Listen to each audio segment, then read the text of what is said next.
অষ্টম শ্রেণীর দ্বিতীয় সপ্তাহের অ্যাসাইনমেন্ট ইসলাম ও নৈতিক শিক্ষার নমুনা উত্তরপত্র।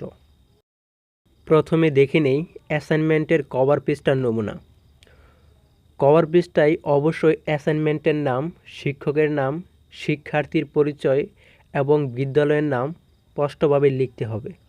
এটি হলো অষ্টম শ্রেণীর ইসলাম ও নৈতিক শিক্ষার অ্যাসাইনমেন্ট প্রশ্নপত্র। এখানে অধ্যায় ও বিষয়বস্তুর শিরোনাম হলো প্রথম অধ্যায় আকাইদ। অ্যাসাইনমেন্ট হলো 4টি সংক্ষিপ্ত প্রশ্ন। 1 নম্বর প্রশ্ন, ইসলামের সাথে ঈমানের সম্পর্ক খুবই নিবিড়, কথাটি ব্যাখ্যা করো।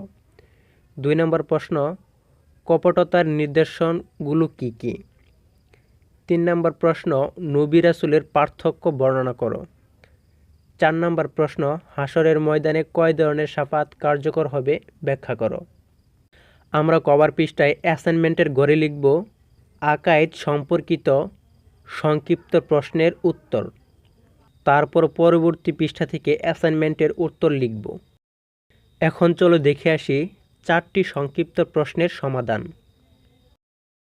প্রশ্ন নাম্বার 1, ইসলামের সাথে ঈমানের সম্পর্ক খুবই নিবিড়, কথাটি ব্যাখ্যা করো। উত্তর, ইসলাম ধর্মের অনুসারী হওয়ার জন্য সর্বপ্রথম মৌলিক কতিপয় বিষয়ের প্রতি বিশ্বাস স্থাপন করতে হয়, যেমন আল্লাহ তাআলা, নবী রাসূল, ফেরেশতা, আখিরাত ইত্যাদির উপর বিশ্বাস স্থাপন করা। ঈমান শব্দের অর্থ বিশ্বাস। ইসলামের মূল বিষয়গুলোর প্রতি বিশ্বাসকেই ঈমান বলা হয়। প্রকৃত অর্থে আল্লাহ তাআলা, নবী রাসূল, ফেরেশতা, আখিরাত ইত্যাদি বিষয়ের উপর মনে প্রাণে বিশ্বাস করা ও মেনে নেওয়াই হলো ঈমান। আর ঈমানের 3টি দিক রয়েছে। এগুলো হলো ক, অন্তরে বিশ্বাস করা, খ, মুখে স্বীকার করা এবং ঘ, তদনুসারে আমল করা। আর এই 3টি দিক সরাসরি ইসলামের সাথে নিবিড়ভাবে সম্পর্কিত, অর্থাৎ ইসলামের যাবতীয় বিষয়ের প্রতি আন্তরিক বিশ্বাস, মৌখিক স্বীকৃতি ও তদনুযায়ী আমল করার নাম হলো ঈমান। এর জন্য ইসলামের সাথে ঈমানের সম্পর্ক খুবই নিবিড়। প্রশ্ন নম্বর 2, কপটতার নিদর্শনগুলো কী কী? উত্তর, ইসলামী পরিভাষায় মুখে ঈমানের স্বীকার ও অন্তরে অবিশ্বাস করাকে নিফাক বলা হয়। নিফাক শব্দের অর্থ কপটতা। কপটতার নিদর্শনগুলো হলো কথা বলার সময় মিথ্যা কথা বলা, সত্য কথা না বলা, কাউকে কথা দিয়ে তা রক্ষা না করা, আমানতের খেয়ানত করা, যেমন কারো কাছে কোনো জিনিস ও সম্পদ আমানত রাখলে তা যথাযথভাবে ফেরত না দেওয়া, কারো সাথে কথা দিলে তা রক্ষা না করা, এছাড়াও রাষ্ট্রীয় সম্পদ বিনষ্ট করা। প্রশ্ন নম্বর 3, নবী রাসূলের পার্থক্য বর্ণনা করো। উত্তর, নবী রাসূলের পার্থক্য বর্ণনা করা হলো অর্থগত দিক থেকে এই দুটি শব্দের মধ্যে কিছুটা পার্থক্য রয়েছে। আল্লাহ তাআলা যাদের প্রতি আসমানি কিতাব নাজিল করেছেন কিংবা নতুন শরীয়ত প্রদান করেছেন তারা হলেন রাসূল।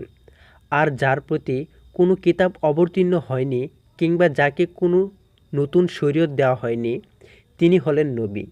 তিনি তার পূর্ববর্তী রাসূলের শরীয়ত প্রচার করতেন। এই হিসেবে সকল রাসূল নবী ছিলেন, কিন্তু সকল নবী রাসূল ছিলেন না। যেমন আমাদের মহানবী হযরত মুহাম্মদ সাল্লাল্লাহু আলাইহি ওয়াসাল্লাম ছিলেন একাধারে নবী ও রাসূল। হযরত নূহ আলাইহিস সালাম এর উপরে কোনো কিতাব নাজিল হয়নি, কিন্তু তার দ্বারা শরীয়তের বিধিবিধান প্রচার ও প্রবর্তন হয়েছে। তিনিও রাসূল ছিলেন। অপরদিকে হযরত হারুন আলাইহিস সালাম ছিলেন মাত্র নবী। তার প্রতি কোনো কিতাব নাজিল হয়নি। তিনি হযরত মূসা আলাইহিস সালামের শরীয়ত প্রচার করতেন। প্রশ্ন নাম্বার 4, হাশরের ময়দানে কয় ধরনের শাফাআত কার্যকর হবে ব্যাখ্যা করো। উত্তর, শাফাআত শব্দের অর্থ সুপারিশ করা, অনুরোধ করা ইত্যাদি।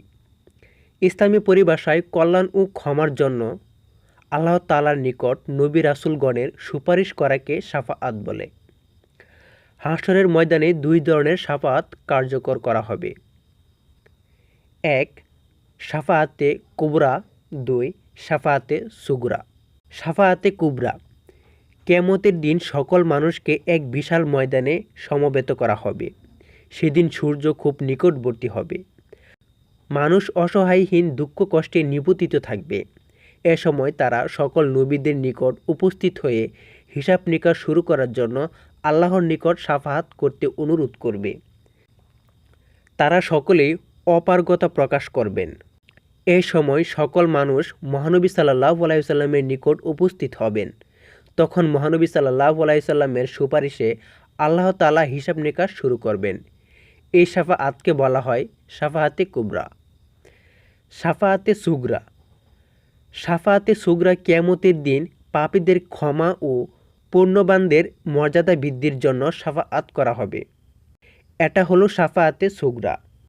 নবী রাসূল, ফেরেশতা, শহীদ, আলেম, হাফিজ এ শাফাআতের সুযোগ পাবেন।